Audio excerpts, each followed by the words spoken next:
जिसको बोलते हैं शीत जल उद्वेलन। क्या बोलते हैं? शीत जल उद्वेलन। क्या होता है शीत जल उद्वेलन? ये क्या होता है? Cold water upwelling. Cold water upwelling, upwelling, upwelling, cold water upwelling होता है। क्या होता है सुनो, देखो अप मतलब ऊपर और वेल का मतलब कुआं। कुएं में ऊपर क्या आता है?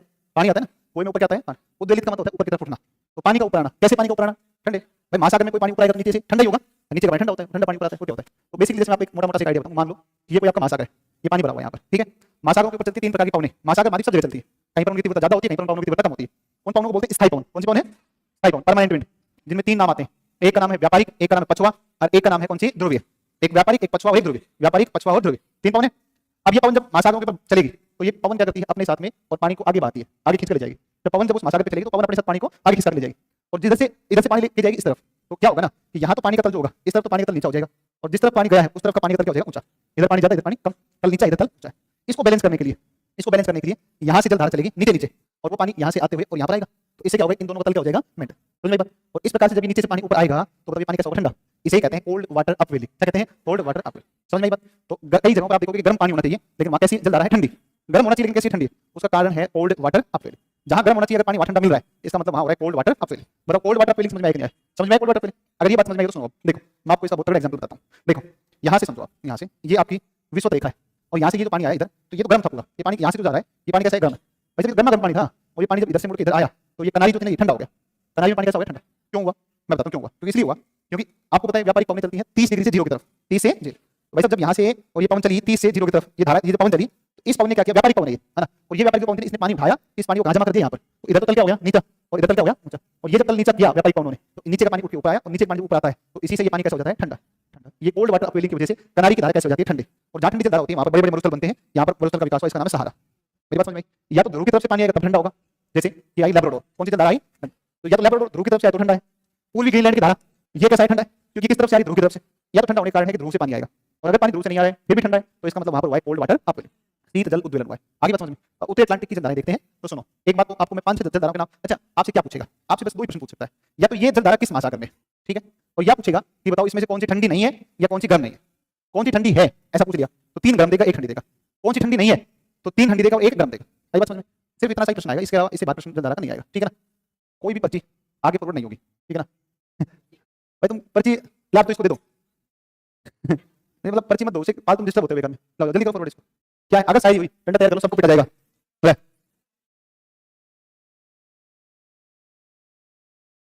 अच्छा प्रश्न नहीं दो। चापाकल में बल लगाने पर पानी ऊपर आता है, कुआं में बिना बल का आता है, ऐसा क्यों? उत्सुप्त कूप होते हैं, उत्सुप्त कूप, आर्टिजन कुएं होते हैं जिसमें खुद ही पानी निकलता है। दुनिया में सबसे बड़ा उत्सुप्त कूप जो मिलता है, अभी वो प्रश्न देखो, अभी वो प्रश्न आएगा आगे। अब तुम कहो तो मैं भी समझा दूं, नहीं तो फिर तुम कहो तो बाद में समझा दूं।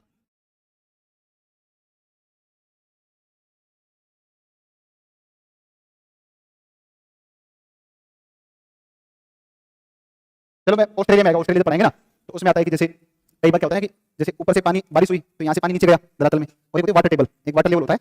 और कई बार क्या होता है वाटर टेबल से कुछ स्थान वाटर टेबल से नीचे होते हैं, तो जब यहाँ से पानी जाता है तो पानी अपने आप उधर से निकल, मैं बता दूंगा डायग्राम में आकर के, है ना, तो आएगा आगे चल के, तो डिस्कस करेंगे उसमें, डायग्राम वायग्राम सब बने हुए हैं, ठीक है ना। तो इस पे आ जाओ आप, एक बात ध्यान दो, एक बात पर ध्यान दो कि विश्व रेखा के ऊपर जलधाराएं जो होंगी कैसे होंगी? गर्म।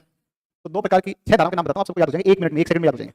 उत्तरी अटलांटिक विश्वतीय गर्म जलधारा, उत्तरी अटलांटिक विश्वतीय गर्म जल, ये प्रश्न तो पेपर में पक्का नहीं आएगा।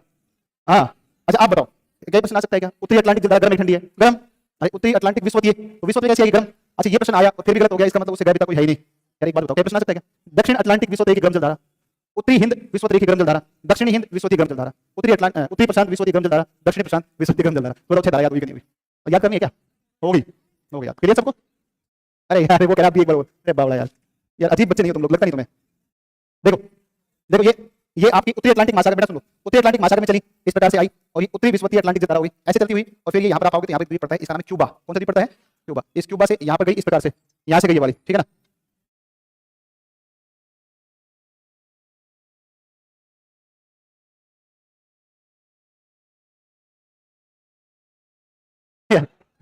अरे सुन लो इधर, देखो इधर ध्यान दो, इधर देखो ना यार, इधर देख लो, पेपर में ये आएगा वो नहीं आएगा। देखो इधर, देखो सुनो, ये क्यूबा द्वीप आप सब जानते हो, क्यूबा क्या स्थिति याद है? यहाँ क्यूबा है, तुम्हें ना इतनी मार लगेगी ना, तुम इधर देख लो, बावड़ी हो तुम, बस इधर बैठे रहो, समझे? तो पढ़ाई ध्यान दो, देखो बेटा प्लीज देखो, इधर इधर इधर देखो, तो इस तरफ से ना, इस तरफ से ये वाला प्रांत पड़ता है फ्लोरिडा प्रांत, कौन प्रांत है? और ये खाड़ी है मैक्सिको की खाड़ी, और यहाँ पर द्वीप पड़ता है, इसका नाम है क्यूबा। कौन द्वीप है? उत्तरी अमेरिका महाद्वीप है। उत्तरी अमेरिका महाद्वीप में यहाँ पर जो है आपका पड़ता है, इसको बोलते हैं मैक्सिको की खाड़ी, और यहाँ पर कौन सा द्वीप? क्यूबा। तो जो उत्तरी उत्तरी अटलांटिक भाई विश्व रेखा के ऊपर है, उत्तरी अटलांटिक विश्व रेखीय गर्म जलधारा, उत्तरी अटलांटिक विश्व रेखीय गर्म जल, ये यहाँ से बहकर के पानी आया और ये पानी आया तो एक तो क्यूबा की तरफ से निकल गया, इधर से क्यूबा की दाईं तरफ से, इसको बोला एंटीलीज की धारा। कौन सी धारा बोली? एंटीलीज। तो देखो क्वेश्चन आएगा, एंटीलीज की धारा गर्म है ठंडी है? तो गर्म। एंटीलीज की धारा किससे संबंधित है? उत्तरी प्रशांत नहीं, उत्तरी अटलांटिक। कौन सा? उत्तरी अटलांटिक। बात क्लियर? उत्तरी अटलांटिक। तो उत्तरी अटलांटिक महासागर में एक धारा है जिसका नाम है एंटीलीज की धारा। एंटीलीज की धारा समझ में आई बात? फिर सुनो दूसरी बात ना कर दो, अरे छोड़ दे क्वेश्चन है, अभी कहा था नहीं कोई पता नहीं आएगी, बाबू पूछेगा जब मैं कह रहा हूं नहीं पसंद नहीं लेना है, सुन लो इसको पहले, जल धारा पूरी करवानी आज। तो एक तो आगे कौन सी? एंटीलीज। कौन सी आगे? एंटीलीज की धारा उत्तरी अटलांटिक महासागर की। किस महासागर की? किस महासागर की? नाम बोलो, नाम क्या है? एंटीलीज। कौन सी है? एंटीलीज की गर्म जल धारा, एंटीलीज की गर्म जल धारा। किस महासागर? उत्तरी अटलांटिक। उत्तरी एक जल धारा घूम के आती है मैक्सिको की खाड़ी से, मैक्सिको की खाड़ी से घूम के आएगी, मैक्सिको खाड़ी से आएगी घूम के फ्लोरिडा के नजदीक आएगी, तो इसको बोलते हैं फ्लोरिडा की गर्म जल धारा। फ्लोरिडा की दो नाम आए, एंटीलीज और फ्लोरिडा। एंटीलीज और फ्लोरिडा, एंटीलीज और दोनों कैसे हैं? किस महासागर है? उत्तरी अटलांटिक। उत्तरी अटलांटिक। क्लियर सबको भाई? बहुत बढ़िया। अगली बात बताओ, आगे ये जल धारा बड़ा विशाल जल धारा का रूप लेती है और यहाँ से बहती है, और जब यहाँ से ऐसे बह रही है तो ये अमेरिका और कनाडा के पूर्वी तट के सारी से आगे बहती है, इसको बोलते हैं गल्फ स्ट्रीम। क्या बोलते हैं? स्ट्रीम का मतलब होता है बहुत बड़ा जलीय भाग, मतलब विशाल नदी। आप समझो कि अगर गंगा नदी को देखो तो कितनी बड़ी नदी होती है, तो गंगा तो बहुत छोटी है इस जल धारा के सामने, इसके सामने गंगा नदी बहुत ही छोटी नाली के जैसे है, मान लो। तो पूरा बड़ा सा एक विशाल जलीय भाग बहता है, जैसे ऐसा लगता है जैसे महासागर में क्या बह रही है, नदी बह रही है। तो इतनी विशाल जल धारा है, इसको बोलते हैं गल्फ स्ट्रीम। गर्म पानी है। कैसा पानी है? इस गल्फ स्ट्रीम के अंदर आकर मिलती है यहाँ से लैब्राडोर। कौन सी है? लैब्राडोर की जल धारा ठंडी है। लैब्राडोर, एंटीलीज गर्म, एंटीलीज फ्लोरिडा और गल्फ स्ट्रीम। गल्फ स्ट्रीम भी गर्म है, एंटीलीज भी गर्म है, फ्लोरिडा भी। अटलांटिक कौन सा? उत्तर दक्षिण। तो तीन नाम बताओ, एंटीलीज और गल्फ स्ट्रीम, तीन हो गई। लैब्राडोर कहां से आई? ध्रुव की तरफ से आई, ग्रीनलैंड की तरफ से आई। कौन सी? जिसका नाम है लैब्राडोर। लैब्राडोर है ग्रीनलैंड से, ग्रीनलैंड के पास है, ये कनाडा की तरफ से निकल के आई, ठीक है ना? इधर से लैब्राडोर ठंडा पानी। यहाँ से आपको पता है कि एक जहाज चला था जिसका नाम था कौन सा? टाइटैनिक। लैब्राडोर की धारा के साथ में ही एक आइसबर्ग आ रहा था। आइसबर्ग बोलते हैं हिमखंड जो होता है, जो हिम के टुकड़े होते हैं बड़े बड़े, तो ध्रुवों की तरफ से बर्फ टूटती है और वो धीरे धीरे खिसकते हुए इस जल धारा के साथ में आ जाएंगे, फिर पानी के साथ बह के आ जाएगा। ग्रीनलैंड से बर्फ का टुकड़ा टूटा, गल्फ स्ट्रीम के साथ में चलता हुआ आ गया, गल्फ स्ट्रीम के साथ आया, तो पायलट को लगा छोटा सा टुकड़ा ही तो है, इसमें क्या ही होगा, और इतना बड़ा जहाज है जब टूटेगा टकराएगा तो टूट जाएगा। लेकिन बर्फ जो है ना वो जितनी ऊपर होती है उससे कहीं ज्यादा नीचे होती है। वन भाई वो एक क्या कॉन्सेप्ट पता नहीं, जो भी आता है मतलब साइंस में पढ़ते हो आप। अब आप समझो इतना विशाल टुकड़ा, और जब टाइटैनिक बनाया गया था ना, टाइटैनिक के बारे में कहा गया था कि टाइटैनिक एक ऐसा जहाज है जो कभी डूब ही नहीं सकता है। टाइटैनिक ऐसा जहाज जो कभी डूब नहीं सकता है, और वो टाइटैनिक एक बार निकला, आया नहीं वो दोबारा, मलबा ही निकला उसका। भाई साहब टाइटैनिक फिल्म अभी लगी थी इसमें सिनेमा हॉल में, हिंदी में लगी थी वो, आप समझो बड़ी हिट मूवी थी वो, तगड़ी मूवी थी जबरदस्त। उसमें पता चलता है कैसे डूबा टाइटैनिक। तो ये लैब्राडोर की धारा के साथ ध्यान रखना, टाइटैनिक का संबंध किससे है? लैब्राडोर। भाई साहब ये पानी चला के उत्तरी अटलांटिक, बेटा मैं सब समझता हूँ। देखो देखो इधर पता है नॉर्वे, कौन पता है? इधर स्वीडन, कौन है? नॉर्वे और स्वीडन, नॉर्वे और या फिनलैंड है, कौन सा है? Norway, Sweden, Finland. अब ये जो गल्फ स्ट्रीम था ना, ये गल्फ, अच्छा एक बात बताओ, आपने क्या कहा? आप अभी भी कह रहे थे कि सर यहाँ से तो आती है व्यापारी पवन, यहाँ से कौन पवन है? व्यापारी। और यहाँ से कौन पवन होंगे? पश्चिमा। और यहाँ से कौन आएंगे? ध्रुवीय, पूर्व आएंगे। ध्रुवीय कहते हैं इनको, अलग पूर्व आएंगे, एक ध्रुवीय है, ध्रुवीय का। देखो आप इन पवनों को अगर देखोगे तो आपको जल धाराएं समझ में आ जाएंगे। देखो इधर इस पानी के साथ में ये पानी बहकर आया, ठीक है, देखो इसके साथ में आपकी कौन दिख रही है? ये गल्फ स्ट्रीम दिख रही है, और ऊपर से ये जो आ रहा है इसके साथ पानी आया, कौन सा? ग्रीनलैंड की धारा। देखो पूर्वी ग्रीनलैंड की धारा आया ना पानी इसके साथ, ये जल धारा पानी आया इधर। इन जल धाराओं को इन पवनों के साथ आप लिंक कर सकते हो। तो आप देखो ऊपर से ये इधर से आपकी पछवा पवन प्रवाह, ये पछवा पवनों के साथ में। अब यहाँ तो ये गल्फ स्ट्रीम थी, गल्फ स्ट्रीम आगे बढ़ती है, किससे मिलते? लैब्राडोर। फिर मिलते हुए दो भागों में बढ़ जाती है। एक भाग तो इसका चल जाता है इस तरफ, नॉर्वे की तरफ। नॉर्वे की तरफ जाने वाला पानी गर्म है क्योंकि किसका पार्ट है? गल्फ स्ट्रीम का पार्ट। आई बात समझ में? यहाँ पर हमें ठंडी जल धारा अभी एक तो मिली है जिसका नाम है लैब्राडोर, इसको याद नहीं करना है। अरे पूर्वी ग्रीनलैंड मतलब अटलांटिक से संबंधित है, और पानी कैसा है? ग्रीनलैंड की तरफ ठंडा है, ठीक है ना? अब ये एक तो पानी की तरफ नॉर्वे, आपको पता है कि नॉर्वे की तरफ जाती है, और यहाँ पर रूस का एक बंदरगाह पड़ता है यार, है ना? ना ना ना बाबू ये कुछ भी देखो ना ना, उसका ध्यान रखना बताता हूँ आपको। तो ये गर्म जल धारा नॉर्वे धारा गई, ये इस तरफ भी आती है भाई साहब, ब्रिटेन की तरफ से, और यहाँ पर एक पर्वत मिलता है अलास्का, ना अलास्का नहीं, आल्प्स। कौन सा है? आल्प्स। देखो एक कोल, और मेरे दिमाग पे कितना प्रेशर आ गया, गलती होना शुरू हो गई। देखो ये पर्वत कौन सा है? आल्प्स। कौन पर्वत है? अच्छा एक पर्वत है दक्षिणी आल्प्स, कौन सा है? वो न्यूजीलैंड में है, कहाँ पर है? और ये यूरोप में है ना? तो ये आपका आल्प्स है। इस आल्प्स पर्वत से एक नदी निकलती है, इसको बोलते हैं राइन। क्या बोलते हैं? और भाई साहब यहाँ पे एक देश पड़ता है, इसका नाम है नीदरलैंड। कौन सा है? अच्छा आपने कभी सुना हॉलैंड सुना? हाँ हाँ, नीदरलैंड का पूरा नाम क्या है? हॉलैंड, है ना? हॉलैंड, हॉलैंड को आज हम क्या कहते हैं? नीदरलैंड। और नीदरलैंड में राइन नदी के मुहाने पर एक बंदरगाह है, उसका नाम है रोटरडम। कौन बंदरगाह है? देखो और यूरोप की अधिकांश जनसंख्या का बसाव, ये अधिकांश जनसंख्या का बसाव आपको यहीं पर देखने को मिलता है, यहाँ पर या फिर यहाँ पर देखने को मिलता है, ठीक है ना? ऐसा क्यों? तो देखो यहाँ से पानी कैसा आता है? गर्म। और शीतकाल के दौरान जब पूरा यूरोप बर्फ से ढका होता है, तो जो तटीय क्षेत्र है, तटीय क्षेत्र पर दो बड़ी बातें हैं। एक तो तटीय क्षेत्र पर व्यापार कर सकते हैं, जैसे मुंबई, इसलिए तट के ऊपर इतना बड़ा शहर कैसे बन गया? क्योंकि मुंबई से क्या होता है? व्यापार होता है, बंदरगाह है। ऐसी तटिक आप भारत के चार महानगर बताओ कौन कौन से? दिल्ली, मुंबई, चेन्नई, कोलकाता। भाई मुंबई, चेन्नई, कोलकाता तीनों तट के ऊपर है, नहीं बताओ सारे बंदरगाह, कोची वगैरह बहुत सारे हैं, तो ऐसे घने ही है तो सब तट के ऊपर। एक तो तट पर इसलिए है। दूसरी बात, गल्फ स्ट्रीम की गर्म जल धारा जब चल करके आती है तो इस पूर्वी जो यूरोप है इसका तापमान शीतकाल के दौरान बढ़ जाता है, इसलिए बर्फ जो गिरती है या जो बहुत ज्यादा जो ठंडा प्रदेश होता है उसमें तापमान थोड़ा सा बढ़ने की वजह से और शीतकाल में निवास करने की अनुकूल दशाएं उत्पन्न हो जाती है। इसी कारण से क्योंकि ये गल्फ स्ट्रीम जल धारा यूरोप के तापमान को शीतकाल में बढ़ाती है, इसी कारण से यूरोप का गर्म कंबल किसे कहा जाता है? गल्फ स्ट्रीम जल धारा। ये बात समझ में? तो यूरोप का गर्म कंबल, तो ये कौन कहलाती है? Gulf stream. बताओ बात समझ में आई कि नहीं आई? सबको क्लियर होगी? और फिर ये पानी एक इधर से बहकर के आएगा और ये जब अफ्रीका के पश्चिम में आएगा तो यहाँ पर होता है शीत जल उद्वेलन, और उसकी वजह से कनारी की धारा कैसी है? ये ठंड, कनारी की ठंडी जल धारा, ठंडी जल धारा। बताओ सबको समझ में आया कि नहीं आया? तो ध्यान रखना, ठंडी जल धाराएं तो याद करनी है, एक कनारी, एक लैब्राडोर। एक कनारी एक लेबर। गर्म जलधारा में नॉर्वे की धारा, गल्फ स्ट्रीम, फ्लोरिडा, एंटिलिज और एक आपकी जो है उत्तरी अटलांटिक विश्वतीय गर्म जलधारा, उत्तरी अटलांटिक विश्वतीय गर्म जलधारा। समझ सबको याद होगा नहीं वो? हाँ, वहां पर ग्रैंड बैंक और जॉर्ज बैंक मत्स्य पालन के जो क्षेत्र है वो उत्पन्न होते हैं, है ना। तो क्योंकि ना तो पानी गर्म होगा बहुत ज्यादा, ना पानी बहुत ज्यादा ठंडा होगा, तो ग्रैंड बैंक जॉर्ज बैंक जो है वो यहाँ पर आपके आ जाएंगे दो। तो बैंक जब भी आए ना, बैंक का मतलब आप समझ मत्स्य के क्षेत्र होते हैं, सबसे अधिक मछलियां पाई जाती हैं। प्लैंकटन अधिक होते हैं यहाँ पर। प्लैंकटन होते हैं जो प्लैंकटन, फाइटोप्लैंकटन, तो इनकी संख्या ज्यादा होती है, भोजन मिलता है और तापमान भी अनुकूल होता है, इसलिए बहुत सारी मछलियां यहाँ पर पाई जाती हैं और मत्स्य का कार्य भी होता है। इधर पूर्व की तरफ आपका डॉगर बैंक मिलता है। कौन सा बैंक मिलता है? डॉगर बैंक, अफ्रीका इस यूरोप के पास में। अब चलते हैं अगले महासागर पर जिसका नाम है दक्षिणी अटलांटिक। दक्षिण अटलांटिक पर आओ, दक्षिण अटलांटिक आए समझ में? ये वाला है ना समझ में? हाँ, तो ये आसान आसान टॉपिक है। अब भाई देखो क्या बताएं, मेरा तो खुद का ही मन जो है पढ़ाते समय सच में बहुत दुख रहता है मुझे इस बात का कि ये जितनी चीजें मैं आपको बता रहा हूँ इनको बहुत जीरो लेवल से बताया जा सकता है। मैं इनको इतना आसानी से आपको समझा सकता हूँ, इतना याद करवा सकता हूँ, इतना लिखवा सकते हैं, तो अपने पास बहुत कंटेंट है समझ पढ़ाने के लिए। मतलब दुनिया पढ़ाइए, मैं पढ़ाता रह जाऊंगा, पता चलेगा पेपर हो लिया है, ये थोड़ी ना वो फिर नहीं। आपने देखो, आप कई बार व्यक्ति ना कई बार टीचर्स अपने आप को प्रूव करने के लिए अनावश्यक चीजें पढ़ा देते हैं जिसका कोई मतलब पेपर से नहीं। बात समझे नहीं समझे? लेकिन मैं किसी भी बैच में पढ़ाते समय इस बात का बहुत विशेष ध्यान रखता हूँ, ठीक है ना। मैं किसी भी बिहार की परीक्षा को पढ़ाते समय जाते के साथ भारत भूगोल शुरू करता हूँ, भारत का सामान्य परिचय, किसी भी बैच में बोले, किसी बैच में, क्योंकि मैं जानता हूँ कि इस परीक्षा के लिए इंडियन ज्योग्राफी बिहार के एक एग्जाम नहीं, बिहार के लगभग टीचर एग्जाम को छोड़ दो, बीपीएससी को, उसको छोड़ करके लगभग सारे एग्जाम में इंडियन ज्योग्राफी की ही भूमिका बड़ी है, वर्ल्ड ज्योग्राफी की भूमिका बहुत ज्यादा नहीं है। और चूंकि वर्ल्ड इंडिया ज्योग्राफी पूरा बिहार से लिंक होता है, तो चूंकि बिहार से लिंक होता है, अब अपने विंध्याचल पढ़ाते हैं तो बताते हैं सासाराम तक विंध्याचल का विस्तार। अब विंध्याचल की विशेषता अपने बता देंगे तो बिहार में आप विंध्याचल आराम से पढ़ लोगे। धारवाड़ की जो छोटा नागपुर इसका विस्तार बिहार के अंदर नीचे औरंगाबाद गया नवादा जमुई मिलता है कि नहीं, तो वहां तक जो विस्तार मिलता है तो वो भी आप लिंक कर लोगे। उत्तर का विशाल मैदान, नदियों का विसर्पण, तमाम चीजें कौन से पढ़ा देंगे भारत में, तो आप पूरा बिहार का मैदान पढ़ लोगे। शिवालिक पढ़ाते बता देता हूँ सोमेश्वर की पहाड़ियां, हरहा घाटी, रामनगर, दून, ये सब पश्चिमी चंपारण में सब लिंक कर लोगे। ये बात समझ नहीं समझे? इसलिए चूंकि पूरा बिहार लिंक होता है भारत के साथ, इसलिए मैं इंडियन पढ़ाता हूँ। और वर्ल्ड पढ़ाते समय बिल्कुल ध्यान रखता हूँ कि 20 घंटे या 25 घंटे ज्यादा वर्ल्ड की क्लास में नहीं पढ़ाई जानी चाहिए, और वो भी दरोगा के अंदर तो विशेष रूप से। बीपीएससी का हो तो थोड़ा बहुत विचार किया जा सकता है, उसमें भी बस मैक्सिमम 40 से 50 घंटा, मैक्सिमम 50 घंटे उतना ही आता है। सेलेक्टिव क्वेश्चन चाहते हैं ले देकर के छाट के आते हैं प्रश्न, ये क्वेश्चन आएंगे अपने टिक मार देते हैं, इनसे आएगा कल्याण तैयार। बात समझे नहीं समझे? तो बात ये है, अब इनको ये सब बहुत अच्छे से पढ़ाया जाता है, लेकिन अब क्योंकि अपने ये बताया कि 5 नाम से ही प्रश्न आएगा, इससे बात नहीं आएगा, तो मैं थोड़ा सा क्या करें बताओ। चलो कोई बात नहीं, देखो यहाँ से पानी आएगा। अब ये दक्षिणी अटलांटिक विश्वतीय गर्म जलधारा है भाई, विश्वतीय का नीचे दक्षिणी अटलांटिक विश्वतीय गर्म जलधारा। दक्षिणी अटलांटिक में है, इसका नाम पड़ा दक्षिणी अटलांटिक महासागर में से अटलांटिक, ठीक है ना। और विश्वतीय के सारे हैं इसलिए कहा हमने विश्वतीय। और विश्वतीय प्रदेश में पानी कैसा होता है? गर्म होता है, इसलिए बोला दक्षिणी अटलांटिक विश्वतीय गर्म जलधारा, दक्षिणी अटलांटिक विश्वतीय गर्म जलधारा, दक्षिणी अटलांटिक विश्वतीय गर्म जलधारा। अब ये इधर आपका दक्षिण अमेरिका में यहाँ पर पड़ता है ब्राजील, कौन पड़ता है? अच्छा, ये ब्राजील के पास से बहेगी, तो ब्राजील के पास से इधर ध्यान दे लें भाई साहब, इधर ब्राजील के पास से बहेगी, तो बताओ ब्राजील की जलधारा कैसे होगी? गर्म की ठंडी? तो ये आई ब्राजील की गर्म जलधारा, ब्राजील की गर्म। भाई ये पानी नीचे आया, ये पानी इधर नीचे आया, ठीक है ना, ये वाला पानी नीचे आया। इधर एक द्वीप पड़ता है जिसको बोलते हैं फोकलैंड, कौन सा द्वीप पड़ता है? फोकलैंड। अब देखो यहाँ से यहाँ पर नीचे अंटार्कटिक महासागर है, अंटार्कटिक महाद्वीप है, कौन महाद्वीप है? अंटार्कटिक के चारों तरफ ऐसे पानी बहता रहता है। देखो मैं आपको एक डायग्राम बना के बताता हूँ, ये आपका अंटार्कटिका महाद्वीप है, ये अंटार्कटिक महाद्वीप की बात कर रहा हूँ मैं, और इसके चारों तरफ पानी का एक फ्लो मिलता है, इसके चारों तरफ पानी का एक क्या मिलता है? फ्लो, है ना। ये पानी का एक फ्लो मिलता है, ये पानी का क्या है? फ्लो मिलता है, ऐसे पानी का क्या मिलेगा? फ्लो मिलेगा चारों तरफ, समझे नहीं समझे? ये फ्लो है पानी का, और ये पानी हमेशा कैसा होगा? ठंडा होगा, क्योंकि अंटार्कटिका की बर्फ पिघलती है और बर्फ का पानी इसमें जब मिलता है तो पानी कैसा होता है? ठंडा।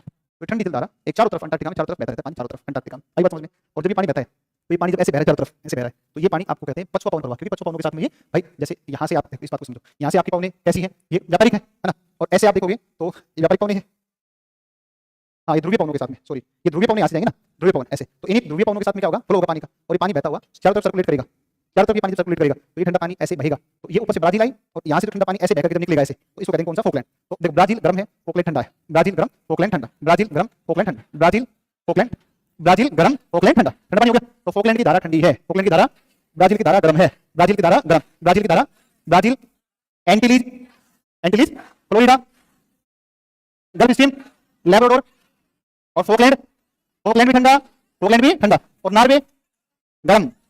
बस समझ गई? नॉर्वे कौन है? ये गर्म है। अरे वो गल्फ स्ट्रीम तो जा रही है आगे, गल्फ स्ट्रीम उत्तरी अटलांटिक प्रवाह, फिर वही तो नॉर्वे की धारा है। और कनारी कैसी? ठंडी, कनारी भी ठंडी, फोकलैंड भी ठंडी और लैब्राडोर भी ठंडा, ये तीन ठंडी है ना, कनारी, लैब्राडोर और फोकलैंड, कनारी, लैब्राडोर और फोकलैंड, इनसे बाहर नाम नहीं आएगा, इनसे बाहर नाम नहीं आएगा, ध्यान रखना। अब ये पानी ऐसे बहता हुआ आगे चला, अब बताओ तुम खुद ही बताओ, समझदार बच्चे हो सारे, जब सुन तो ले मेरी बात, ये पानी ऐसे बहेगा, ये बहता हुआ आगे चलेगा, तो ये स्थल भाग आएगा ना, तो ये पानी की जो जलधारा ऐसे बह रही है, ये कुछ पानी टकरा करके ऊपर की तरफ मुड़ जाएगा। एक तो बात ये भी है, एक दूसरी बात ये भी है, क्योंकि विश्व रेखा से लगातार पानी जब ऐसे फ्लो होता है, ऐसे पानी फ्लो होता है, इधर का तल नीचा है, इधर का तल ऊंचा है, तो आप ध्यान रखना कि ये पानी इस तल को नीचे तल को भरने के लिए आगे की तरफ बढ़ता है, और यहाँ पर क्योंकि ध्रुव की तरफ से पानी इधर जा रहा है विश्व की तरफ, तो बताओ ये पानी कैसा होगा? और ये धारा का नाम है बेगुला की धारा। कौन सी धारा है? बेगुला, है ना, बेगुला की धारा है। और बेगुला की धारा ये कैसे ठंडी है? देखो फोकलैंड बेगुला, फोकलैंड बेगुला ठंडा है, फोकलैंड बेगुला कैसा है? ठंडा। ऊपर लैब्राडोर और कनारी, लैब्राडोर और कनारी, लैब्राडोर कनारी कैसे हैं? ठंडे हैं। कैसे हैं? Brazil, Antilles, Florida, Gulf Stream, Norway, ये कैसे हैं? गर्म। ये सब कैसे हैं? गर्म। तीन चार नाम है, ज्यादा नाम नहीं है ना। तो ये तू कहाँ था इतने दिन से यार? मुझे बता, आज दिखाते आवाज मैं थोड़ी जाने बजाने आवाज नहीं, बेगुला ठंडी जलधारा है, ठंडी ही रहेगी ना, जबरदस्ती गर्म नहीं करना है, तुला थोड़ी गर्म रह जाके, ऐसा नहीं, ठंडा रहता है ये पानी, ध्यान रखना ना। अच्छा इसका कारण है, आप खुद देखो ये पानी की तरफ ध्रुव सी जा रहा है, ध्रुवों की तरफ से जा रहा है, मतलब अंटार्कटिका की तरफ से जब विश्व की तरफ पानी जा रहा है तो ठंडा ही पानी रहेगा। और इसी ठंडे पानी की वजह से यहाँ पर मरुस्थल का विकास हुआ, कालाहारी है ना, बोत्सवाना और दक्षिण अफ्रीका है कि नहीं, बोत्सवाना और इस दक्षिण अफ्रीका में पहले कालाहारी। भाई ऊपर जब कनारी थी, कनारी है तो मरुस्थल सहारा है, नीचे बैगुला है तो मरुस्थल कालाहारी। आई बात समझ? कालाहारी में एक जनजाति मिलती है बुशमैन। कौन जनजाति? इनको बुशमैन को दीमक बहुत अच्छा लगता है। हाँ दीमक, दीमक देखिए सबने, घर में लगती है, लकड़ी पे लगती है दीमक, घर के दरवाजे वगैरह सब खराब हो जाते हैं। और ये जो बुशमैन है ना, बुशमैन, ये दीमक को पता चल गया ना दीमक है यहाँ, पूरा छान देते हैं पूरा एरिया, उधर निकाल निकाल के दीमक को खा जाते हैं, है ना। और हाँ दीमक को खाते हैं ये खूब जम करके। और है हम तो चिकन खाते हैं मतलब इनको कुछ कह लो, ये मतलब क्या बताऊं मैं, और बताओ कुछ और, बताओ कुछ और, इनको चाहे कुछ कह लो, आगे बैठी थी ये सारी, ये पार्टी मतलब बिल्कुल ये मान लो कि डेट पार्टी है कोई कोई है अजी। अरे तुम मत कहो अपनी यार, सुनो तुमने यहाँ बैठा दिया जाएगा इधर, समझ में? अरे यार इनका अलग रोड़ा रहता है इनका, है ना। आप क्लास में जब बोल गए ना तो बोतल से मारो, बता दिया बैठो चुपचाप, अब नहीं बोलो, एक खड़ी होकर इधर आ जाओ, तुम आ जाओगे नहीं तो ये तो वो लोग खुश होंगे, तुम्हारे लक्षण देखो, लक्षण खराब। तो बैगुला की धारा कौन सा मरुस्थल काला, तो इसका बुशमैन का चावल कहते हैं दीमक को, दीमक क्या कहते हैं? बुशमैन का चावल, दीमक बहुत ज्यादा खाते हैं। और बुशमैन आदमी जो है जब वो खाना खाता है तो वो ध्यान रखना, जब तक खाता है जब तक गले तक ना भर जाए, जब तक, हाँ सच में मजाक नहीं कर रहा हूं मैं, बुशमैन जो है वो भूखा रहेगा, भूखा भूखा मर रहा है, घूम रहा है भूखा मर रहा है, और जब वो खाएगा खाना तो एक बार में ही खाता है, समझे नहीं समझे? जैसे अक्सर ऐसा होता है, हमारे घर में ऐसा होता है, तब तुम्हारे भी यहाँ होता ही होगा, हमारे घर तुम्हारे अलग थोड़ी है। हमारे घर में होता है जब हमारे को जिम में आता है, अरे बहुत कोई शादी ब्याह में, तो हमारे घर में मेरे जो सिस्टर है वो तो भाई एक टाइम पहले खाना छोड़ देते हैं मतलब कल आज रात में जाना है जिम के लिए, आज जो है 2 पैकेट खाना छोड़ देंगे, शाम को ही खाएंगे पूरा, ठीक है ना। और सुबह जाना है 2 पैकेट तो शाम को छोड़ देंगे ना, और लड़कियां भूख होती है। आगे चलो, अगले पर चलते हैं। अगला मैप लगा, नेक्स्ट लगा हिंद महासागर, हिंद महासागर, जल्दी स्पीड से जल्दी लगा, कौन जाए? रात 8 बजे वाली क्लास देखते हो क्या? नहीं देखते हो? कितने लोग नहीं देखते हैं? तुम बहुत नुकसान कर रहे हो, अपना ध्यान रखना। एक बार पता ही नहीं तुम्हें? अच्छा कितने लोगों को रात की 8 बजे वाली क्लास के बारे में नहीं पता है? तुम्हें नहीं पता है? अरे भगवान, अरे ये नहीं मैप लगा, मैप है, मैप है, मैंने 3 मैप भेजे हैं यार, हिंद महासागर का लगा। अरे भाई मैप लगा रहे यार, मैप भेजा हुआ है।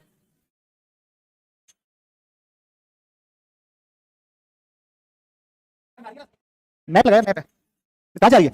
अच्छा जा जा जा, कोई बात, राइट देख रही मेरी तरफ, नहीं कुछ मत कहो, मतलब ये फिर लगा दे यार जल्दी से, कितना टाइम लगाएगा? ले जल्दी लगा, लगाना है वो, स्पीड से लगा भाई, स्पीड से लगा, हाँ बस लगा दे, गुड गुड गुड, बहुत बड़े, बस बस बस बस बस तो मैं कर लूंगा। बेटा सुनो एक बात ध्यान दो, देखो ये वाला बहुत इंपॉर्टेंट है, ये वाला देखो, एक बात सुनो, हिंद महासागर एकमात्र ऐसा महासागर है, और हिंद महासागर पूरा नहीं, हिंद महासागर का भी केवल और केवल, हिंद महासागर में भी केवल और केवल उत्तरी हिंद महासागर, जिसकी जलधाराएं ऋतु के साथ में बदलती हैं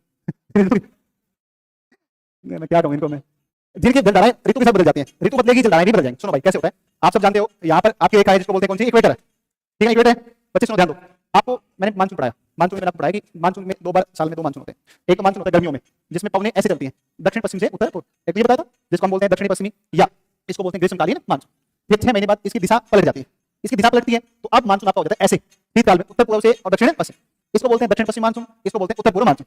ये ग्रीष्मकालीन है और ये कैसा है, शीतकाल। तो देखो जब ग्रीष्मकालीन मानसून होगा, जब दक्षिण पश्चिम मानसून होगा, तो पानी का प्रवाह इस प्रकार से आपका देखने को मिलेगा, ऐसे पानी का प्रवाह होगा इस प्रकार से, ये जल का प्रवाह होगा, इसको कहते हैं दक्षिणी पश्चिमी मानसूनी गर्म जलधारा। देखो ये यहाँ पर पानी ठंडे पानी का कोई काम है नहीं, यहाँ तो कैसे पानी गर्म होगा क्योंकि यहाँ सूर्य साल भर लंबवत रहेगा, तो इसको बोलते हैं दक्षिणी पश्चिमी गर्म मानसूनी जलधारा, दक्षिणी पश्चिमी मानसूनी गर्म जलधारा। अगर आपके सामने कभी भी मानसूनी जलधारा का नाम आए तो आप समझना वो उत्तरी हिंद महासागर की बात कर रहे हैं, समझ में आई बात? फिर जब सर्दियां आएंगी तो पानी की जो दिशा है वो जल की दिशा ऐसे हो जाएगी, ऐसे हो जाएगा पानी, मतलब ये नहीं चलेगी लाल वाली, फिर वो पलट जाएगा ऐसे, और फिर वो शीतकाल में ऐसे हो जाएगी। तो 2 जलधाराएं जो ऋतु के साथ, ऐसा एकमात्र क्षेत्र है हिंद महासागर, और वो भी उत्तरी हिंद महासागर, पूरा नहीं उत्तरी हिंद महासागर। तो उत्तरी हिंद महासागर ऐसा महासागर है जिसमें ऋतु परिवर्तन के साथ जलधाराओं की दिशा में क्या होता है, परिवर्तन। ऐसा उत्तरी हिंद महासागर ही दुनिया का एकमात्र महासागर है। आगे बात समझ में। दूसरा देखो, दक्षिणी हिंद विश्वोत्तरी गर्म जलधारा, दक्षिणी हिंद विश्वोत्तरी गर्म जलधारा। एक तो इसका पानी इधर से आता है, तो इधर से आता है, इसको बोलते हैं अगुलहास, कौन सी बोलते हैं? इधर से आता है, इसको बोलते हैं मेडागास्कर, कौन सा बोलते हैं? मेडागास्कर। दोनों मिल जाती है, इसको बोलते हैं मोजाम्बिक की धारा। कौन सी है? नहीं सॉरी, ये मोजाम्बिक है और ये मेडागास्कर, ये मोजाम्बिक है और ये मेडागास्कर, और इसको संयुक्त रूप से बोलते हैं अगुलहास। कौन सी बोलते हैं? तो दक्षिण हिंद महासागर में 3 नाम याद रखना, मेडागास्कर, अगुलहास और मोजाम्बिक। अगुलहास, मेडागास्कर और मोजाम्बिक, अगुलहास, मेडागास्कर, मोजाम्बिक। इसके नोट्स भी आपके पास में ऐसे ही आएंगे बन करके, 1 लाइनर नोट्स आएंगे विद डायग्राम आएंगे। मेरी बात समझे नहीं समझे? प्रॉपर डायग्राम के साथ में नोट्स आएंगे आपके पास इसके, ठीक है ना। और जब उसमें रिवीजन करोगे तो आपको एक बार देखते याद रहेगी पक्का। 3 धाराएं एक साथ आपको ध्यान रखनी है, मेडागास्कर, मोजाम्बिक और ये अगुलहास, मेडागास्कर, मोजाम्बिक और अगुलहास, ठीक है ना। ये मिलती है।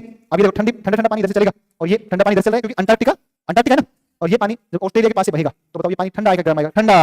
ध्यान रखना एक बात पर, सुनो सुनो सुनो सुनो एक बात, इधर से देखो विश्व रेखा है और यहाँ पे महासागर प्रशांत, और प्रशांत महासागर में दक्षिणी प्रशांत विश्वत रेखीय गर्म जलधारा। देखो मैंने क्या कहा है, दक्षिणी प्रशांत विश्वत रेखीय कैसा है, गर्म जलधारा। अब ये गर्म जलधारा ऑस्ट्रेलिया के पूर्व से बहती है, इसलिए पूर्वी ऑस्ट्रेलिया के पानी तो कैसा है, गर्म, और पश्चिम में देखो नीचे से आ रही है, तो पश्चिमी ऑस्ट्रेलिया ठंडी है और पूर्वी ऑस्ट्रेलिया गर्म। ये बहुत माइनर अंतर है, पूर्व पश्चिम में कंफ्यूज हो जाओगे। तो जब आप कंफ्यूजन हो तो आप देखना कि हिंद महासागर के पूर्व में स्थित कौन है, ऑस्ट्रेलिया, और इसके सारे नीचे से पानी आता है ठंडा। इस ऑस्ट्रेलिया के पूर्वी भाग में कौन है, हिंद महासागर, प्रशांत, कौन सा है, प्रशांत, और प्रशांत की विश्व रेखा से पानी कैसा आता है, गर्म। तो पूर्वी ऑस्ट्रेलिया की जलधारा तो गर्म है और पश्चिमी ऑस्ट्रेलिया की जलधारा ठंडे। यही है बस हिंद महासागर की, ऐसे मत सोचना कम बताया, यही है बस, है इतनी। अपने क्या करें, दक्षिणी पश्चिमी ग्रीष्मकालीन या दक्षिणी पश्चिमी मानसून गर्म जलधारा, शीतकाल में शीतकालीन या सॉरी उत्तरी पूर्वी मानसूनी गर्म जलधारा। अच्छा ऐसे मत करना कि शीतकाल के दौरान हिंद महासागर की धारा ठंडी होती है और ग्रीष्मकाल में गर्म, ऐसा नहीं होता है, गर्म ही रहेगी। कैसे रहेगी, गर्म ही रहेगी, ध्यान रखना हमेशा, ठीक है ना। और दक्षिण में आपकी दक्षिण विश्व की हिंद रेखी जलधारा, हिंद महासागर जलधारा, दक्षिणी हिंद विश्व रेखी गर्म जलधारा, दक्षिणी हिंद विश्व रेखी गर्म जलधारा। एक आपकी आ जाएगी आपकी मोजाम्बिक चैनल में बहती है, एक मेडागास्कर के साथ बहती है, एक अबुल हास होती है, और फिर ये बहता हुआ पानी ऑस्ट्रेलिया के पश्चिम से बहेगा, तो पश्चिमी ऑस्ट्रेलिया ठंडी जलधारा, पश्चिमी ऑस्ट्रेलिया ठंडी। ऐसे ही एक महासागर आता है जिसका नाम है कौन सा, जिसका नाम है, अच्छा छुट्टी टाइम हो गया, एक महासागर बचा है फिर पूरा हो जाएगा। कल से फिर अपन 11, 12, 13 संडे की तारीख 14 तारीख का है, 11, 12, 13 संडे 14 तारीख का है ना, यस 14 तारीख को सुबह में आ जाना, ठीक है ना। सो संडे टेस्ट कब होता है, कहते हैं टेस्ट शाम को, भाई बहुत अच्छे बच्चे हो यार तुम तो, हाँ कोई दिक्कत नहीं है।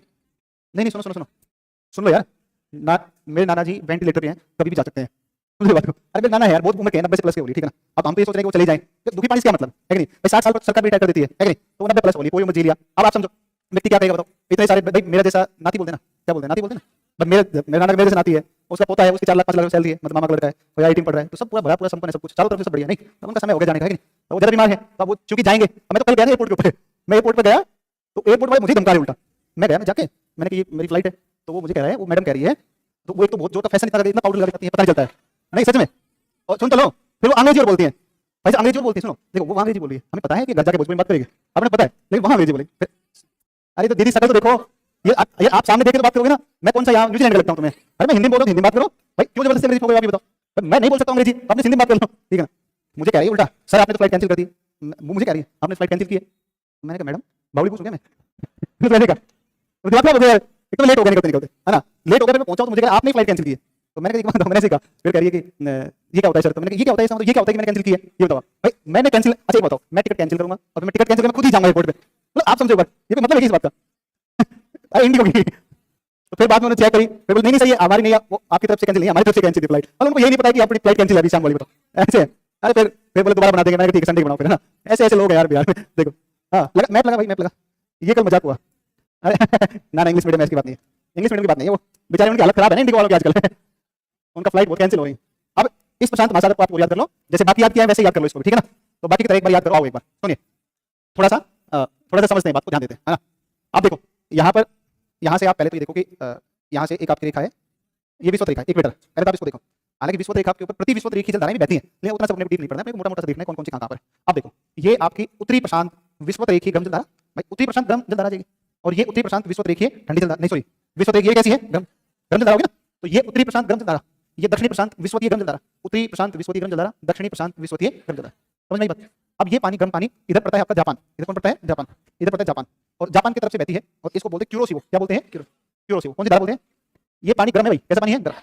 जापान का औद्योगिक कचरा किस धारा में डाल देते हैं, क्यूरोसिवो की धारा, जापान अपना औद्योगिक अपशिष्ट किस में डालता है, क्यूरोसिवो, इसका पानी बहुत गंदा यमुना के जैसा पानी आपने देखा काला काला पानी हो जाता है, इसलिए क्यूरोसिवो की गर्म जलधारा को काली धारा के नाम से भी जाना जाता है। ये प्रश्न पूछता है कि किस महासागरीय जलधारा को काली धारा कहते हैं, तो कौन सी है, क्यूरोसिवो की गर्म जलधारा, नाम पीछे पूरा नाम लिखा करो, कोई भी जलधारा का नाम बोलो, ब्राजील की धारा नहीं, ब्राजील की गर्म जलधारा, पढ़ते समय गर्म ठंडी लगा के बोला करो ताकि याद हो जाए। अब ऊपर देखो, एक आप नाम याद रखना, कंफ्यूज मतलब आप मत होना, ठीक है, इसमें क्यूरोसिवो और क्यूराइज इसमें थोड़ा कंफ्यूजन होता है ना, क्यूरोसिवो क्यूराइज में कंफ्यूजन होता है। आप एक बात याद रखो, जापान और ये प्रायद्वीप इसको बोलते हैं कमचटका, और जापान और इसके बीच में द्वीप है, विवादित द्वीप है, और इस विवादित द्वीप को बोलते हैं क्यूराइल द्वीप, कौन सा द्वीप बोलते हैं, क्यूराइल, ठीक है ना, क्यूराइल द्वीप को किसने है, और चूंकि यार ये तो मैं खुद ही कंफ्यूज हो गया इसमें, तो चलो कोई बात नहीं, देखते हैं। तो यहाँ से ऊपर से पानी आता है बेरिंग जलसंधि की तरफ से, देखो ऊपर गर्म पानी, कैसा पानी है, गर्म नहीं सॉरी ठंडा, कैसा पानी है, सॉरी ठंडा। अच्छा यहाँ से आप देख रहे हो, आपको दिमाग में एक बात आ रही, नार्वे की धारा, देखो ये क्या लिखा हुआ है, नार्वे गर्म, आया ना नार्वे गर्म, लेकिन ये इस ध्रुवीय पानी के साथ मिलकर कैसा हो जाएगा, ठंडा हो जाए, उससे मिलकर ठंडा हो जाता है। तो बेरिंग जलसंधि की तरफ से आने वाली धारा क्यूराइल, कौन सी है, दोनों भाई साहब मिलती है, दोनों मिलकर चलती है, क्यूराइल की ठंडी, क्यूरोसिवो की गर्म, दोनों मिलती है, ये मिलकर दो तरीके से बढ़ जाती है, एक तो ऐसे मुड़ती है अलास्का, और एक इसका भाग नीचे मुड़ जाता है, यहाँ पर होता है शीत जल उद्वेलन, यहाँ पर क्या होता है, शीत जल, इसलिए देखो एक मरुस्थल अमेरिका में मिलता है, मोजे मरुस्थल, कौन सा मरुस्थल है, देखो यहाँ पर कैलिफोर्निया प्रांत है, इस कैलिफोर्निया में मरुस्थल मिलता है मोजे मरुस्थल, और कैलिफोर्निया की ठंडी जलधारा के सारे इस मरुस्थल का फैलाव है मोजे, तो देखो ठंडी जलधारा के साथ क्या पाया गया, मरुस्थल, तो गर्म के साथ ना ठंडी ठंडी ठंडी सत्या मिला, तो ठंडी जलधारा सत्या मिला, मरुस्थल मिला, आई कुछ बात समझ में। तो कैलिफोर्निया की धारा कनारी की धारा जैसे ठंडी होती है शीत जल उद्वेलन से, ऐसे ही कैलिफोर्निया की धारा भी ठंडी हो जाती है शीत जल उद्वेलन। इसमें मैंने आपको 3-4 नाम बताए, एक मैंने बताया क्यूरोसिवो गर्म, क्यूराइल ठंडी, क्यूरोसिवो क्यूराइल, एक बताया अलास्का गर्म, कैलिफोर्निया ठंडी, अलास्का गर्म, कैलिफोर्निया। ऐसे दक्षिण में आप आओ, एक तो अपन बता चुके पहले, ऑस्ट्रेलिया का पूर्वी भाग है, तो पूर्वी ऑस्ट्रेलिया गर्म, पूर्वी ऑस्ट्रेलिया गर्म। भाई साहब यही पानी आगे बहकर के आया, यहाँ पर आपको देखेंगे पेरू और यहाँ चिली, तो पेरू के सारे जो बहती है उसको बोलते हैं पेरू की ठंडी जलधारा, पेरू की ठंडी जल है ना, पेरू की ठंडी जलधारा। और कभी कभी ऐसा होता है 5 से 10 वर्ष के अंतराल पर पेरू का होना चाहिए ठंडा, लेकिन वो क्या बन जाता है गर्म। पेरू की ठंडी जलधारा का गर्म जलधारा के रूप में प्रतिस्थापित होना को कहते हैं अल नीनो। क्या कहते हैं, बात का मानसून पढ़ाया तो मैं पढ़ा चुका हूं इसको। तो यहाँ पर ऑस्ट्रेलिया के पूर्वी जो भाग है यहाँ पर गर्म है, और ये जो पेरू की धारा है कैसे ठंडी है, ठंडा पानी। देखो जहां ठंडी जलधारा वहां मरुस्थल, यहाँ पर मरुस्थल अटाकामा का मादी पड़ेंगे, तो फिर दोबारा इनके कईयों के नाम आएंगे फिर से। अच्छा क्यों मिलता है उसको बहुत सिंपल कारण है। देखो एक बात मान के चलो, ऐसा मानो अपन जा खड़े हैं, ये यहाँ पर मरुस्थल है और इसके सारे कैसी धारा बह रही है, ठंडी बह रही है। यहाँ मरुस्थल है और यहाँ पर कैसी धारा ठंडी। देखो ठंडी जब धारा होती है, अच्छा मरुस्थल क्यों बनते हैं, बारिश नहीं हो रही। बारिश किससे होगी, आर्द्र पवनों से। बारिश होने के लिए क्या चाहिए, आर्द्र पवनें आनी चाहिए। भाई पवन आएगी, पवन टकराएगी, फिर बारिश होगी ना। आप देखोगे कि जहां ठंडा पानी होता है वहां पर तापमान कम होता है। तापमान जब कम होता है तो वायु का दाब उच्च रहता है, और उच्च वायु का दाब होगा तो पवनें आती नहीं है, पवनें जाती है बाहर। समझ में बात। तो जैसे जब यहाँ पर ठंडा पानी होगा, यहाँ पर पानी ठंडा बहेगा, तो ठंडा पानी होगा तो प्रेशर कैसा हाई, पवनें इधर जाएंगी, बाहर की तरफ जाएंगी। अगर ये पानी गर्म हो जाए तो ये पवनें इधर आएंगी। भाई ठंडा पानी है उच्च वायु दाब, और ठंडा पानी उच्च वायु दाब पवनें बाहर जाती है, मरुस्थल की तरफ नहीं चलती। समझे नहीं समझे। और यही पानी जब गर्म होता है, यही पानी गर्म होता है तो पवनें ऐसे नहीं जाती, अब ऐसे आती है वापस और टकराती है एंडीज में। किसमें टकराती है, एंडीज में टकराती है। अटाकामा में खूब भारी बारिश होती है, और दक्षिण अमेरिका के अटाकामा के पेरू चिली के किसान खुश हो जाते हैं, मजा आ गया, बारिश आ गई। समझे नहीं समझे, अल नीनो के समय पर। और भारत में तो ये जो पवनें यहाँ से भारत में जाती है ना, भारत की तरफ जाती है, ऑस्ट्रेलिया में बारिश करती है, ये पवनें अब चूंकि यहाँ नहीं पहुंच पाएंगे तो इनको नुकसान होगा, इनको फायदा होगा। ये होता है, ठीक है ना। तो इस तरीके से एक टॉपिक हो गया। आप सुनो एक मिनट, क्यों खड़े हो, बैठो बैठ, अरे बैठ नहीं जाए, पेपर अभी बताऊंगा। भाई आप कल तारीख 11, 12, 13, 14 तारीख आपने 11, 12, 13, 14 4 दिन अपने पास। इस 4 दिन के दौरान आपके एप्लीकेशन में शायद ये देखिए लड़के, इनमें सच में दिमाग नहीं है रे। अरे बैठ जा भाई, क्यों खड़ा है यार। आपके एप्लीकेशन में नोट्स शायद हो सकता है 2 आ गए होंगे, नहीं आए हैं तो पक्का आ जाएंगे। कल 2 महाद्वीप पढ़ाएंगे अपन, एक पढ़ाएंगे दक्षिण अमेरिका, एक पढ़ाएंगे ऑस्ट्रेलिया। देखो जो आपके पास नोट्स आएंगे उनमें ज्यादा लिखा है, क्योंकि वो जो मैंने लिखा है ना जहां पर, वो मैं पढ़ा रहा हूँ, वो बैच पढ़ा रहा हूँ राजस्थान का सिविल सर्विस का बैच पढ़ा रहा हूँ, आरएएस का। तो आरएएस के प्री के नोट्स हैं वो, ठीक है ना। आरएएस प्री और यूपी का कोई लेक्चर का बैच है, उसके अंदर पढ़ाया मैंने, तो उसके नोट्स है वो मैंने बोर्ड पर सेव करके फिर आपकी पीडीएफ मिलेगी, ठीक है ना। तो उसमें चीजें ज्यादा होंगी, उसमें जहां मुझे लगेगा कि इस पर चर्चा नहीं करनी चाहिए, वहां हम रैंडमली निकल जाएंगे हल्की फुल्की चर्चा करते हुए। जहां मुझे लगेगा कि बहुत इंपॉर्टेंट है उसको बार बार बोल के याद भी करवाएंगे और उसको जो है समझाएंगे ढंग से। समझे नहीं समझे। तो कल 2 महाद्वीप दक्षिण अमेरिका, ऑस्ट्रेलिया दोनों पढ़ करके आना। परसों 2 महाद्वीप आपको यूरोप, और एक यूरोप के अलावा आपको अंटार्कटिका, 2 महाद्वीप, 4 महाद्वीप हो जाएंगे। फिर आपके पास 3 बचेंगे, फिर उनको 3 दिन में 2 दिन में कंप्लीट कर लेंगे, ठीक है। संडे को पूरा सिलेबस 0 0 कर देंगे। Thank you.